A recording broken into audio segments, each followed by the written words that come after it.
नमस्कार दोस्तों, मैं अजीत आप सभी का स्वागत करता हूं आज की एक नई वीडियो में। आज की ये वीडियो आप सभी के लिए बहुत ही हेल्पफुल होने वाली है क्योंकि इस वीडियो में हम एक ऐसे टॉपिक पर डिस्कशन करने वाले हैं जो कि आम तौर पे हर एक व्यक्ति को सुनने में आता है और बहुत सारे लोग इसका यूज़ भी करते हैं।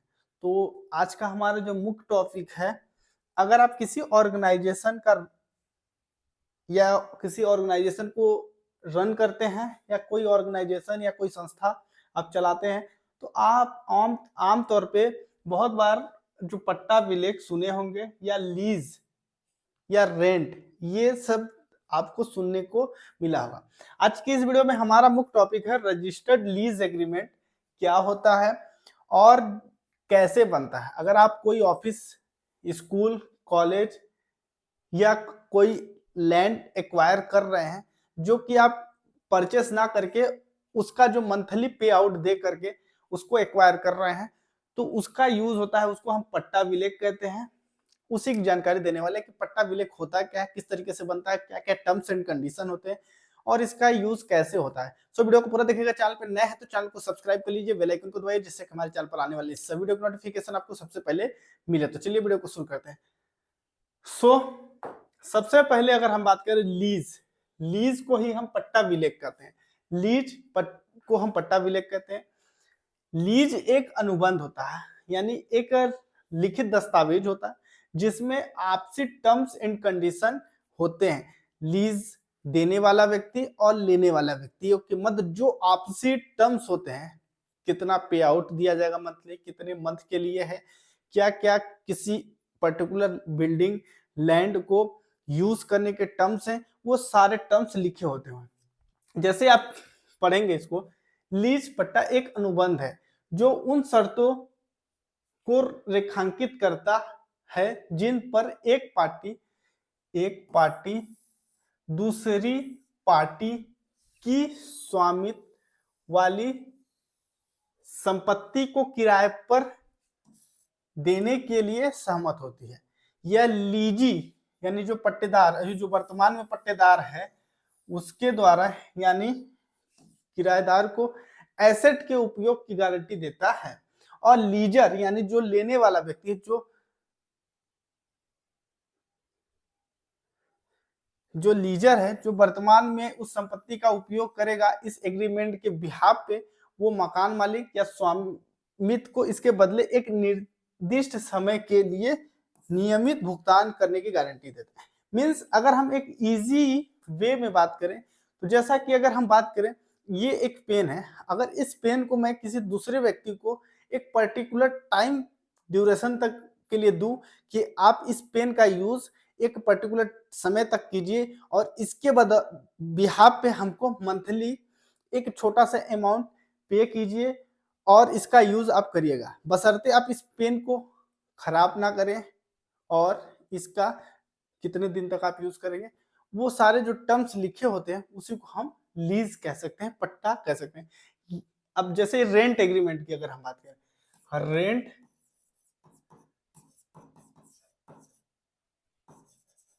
रेंट एग्रीमेंट जो होता है ये एक बेसिक टाइम ड्यूरेशन तक के लिए होता है, लेकिन लीज लॉन्ग टर्म के लिए होता है।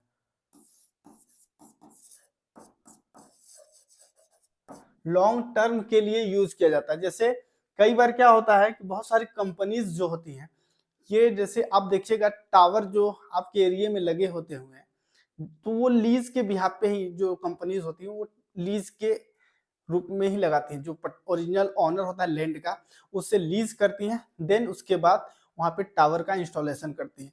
इसी तरीके से कई कॉलेज, कई स्कूल ऐसे रन होते हैं जिनके पास पर्याप्त लैंड नहीं होता है, उस केस में वो लीज के बिहाफ पे अपने जो एरिया का डायमेंशन बढ़ाते हैं।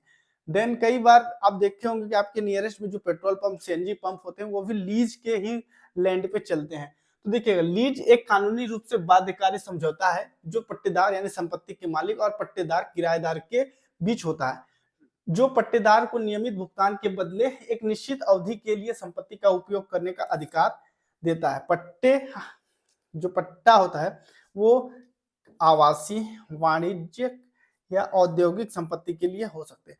आमतौर पे मेजर या मैक्सिमम जो होता है ये कॉमर्शियल पर्पस के लिए या इंडस्ट्रियल पर्पस के लिए लीज आपको देखने को मिलता है। आजकल एजुकेशनल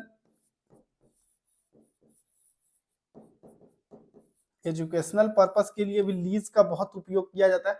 रेसिडेंशियल के लिए तो बहुत सारे लोग रेंट एग्रीमेंट करा लेते हैं, लेकिन इंडस्ट्रियल, औद्योगिक और कमर्शियल, एजुकेशनल पर्पस या हेल्थ या मेजर जो हर चीज के लिए आप लीज क्रिएट कर सकते हैं, लेकिन मेन जो है वाणिज्यिक औद्योगिक के लिए ज्यादा होता है। अब दोस्तों इसमें अगर हम बात करें कि इसमें जो टर्म्स होते हैं, टर्म एंड कंडीशन,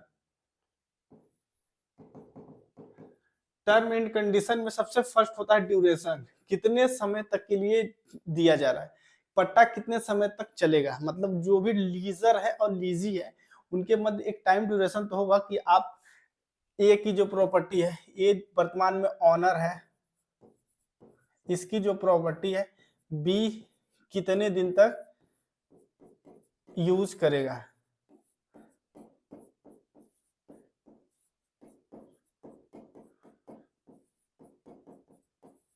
कितने दिन तक प्रयोग कर सकता है। देन भुगतान राशि, पेमेंट अमाउंट, कितना किराएदार किराया पेमेंट या कितना किराया पट्टेदार भुगतान करेगा। ठीक।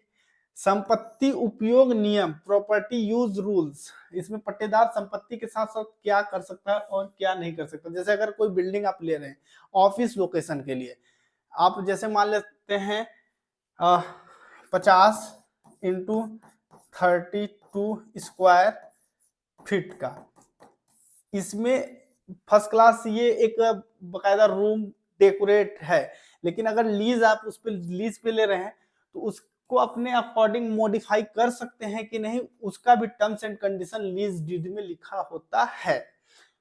देन अगला जो होता है रख रखाव की जिम्मेदारी, चूंकि आप किसी की प्रॉपर्टी यूज करेंगे तो उसका मेंटेनेंस कौन करेगा, करंट ओनर करेगा कि लीजर, जो लीज लेने वाला पीपल है उसके द्वारा यूज। चूंकि आप अपने से यूज करेंगे तो छोटा बेसिक मेंटेनेंस तो आप अपने अकॉर्डिंग करा सकते हैं। उस टाइप के जो टर्म्स एंड कंडीशन है ये लिखा होता है। संपत्ति के रख रखाव के लिए कौन जिम्मेदार होगा, और रेंट इंक्रीज मंथ, साल में जो भी परसेंटेज आपका इंक्रीज होगा वो लिख सकते हैं। और पेनाल्टी, अगर मंथली टाइम पे किराया नहीं दे रहे हैं तो उसको कितना पेनाल्टी लग सकता है, ये सारे टर्म्स एंड कंडीशन लिखे होते हैं। उसके अलावा बहुत सारे टर्म्स एंड कंडीशन होते हैं जो आप अपने अकॉर्डिंग अपने लीज के पर्पस के हिसाब से लिख सकते हैं। तो ये था दोस्तों लीज के रिलेटेड थोड़ी basic information. I hope video अच्छी लगी तो लाइक करिए, चैनल पे नए तो चैनल को सब्सक्राइब करिए। मिलते हैं अगली वीडियो में जिसमें हम संपदा 2.0 से लीज किस तरीके से की जाती है उस पर डिस्कशन करेंगे फुल्ली। तब तक के लिए धन्यवाद।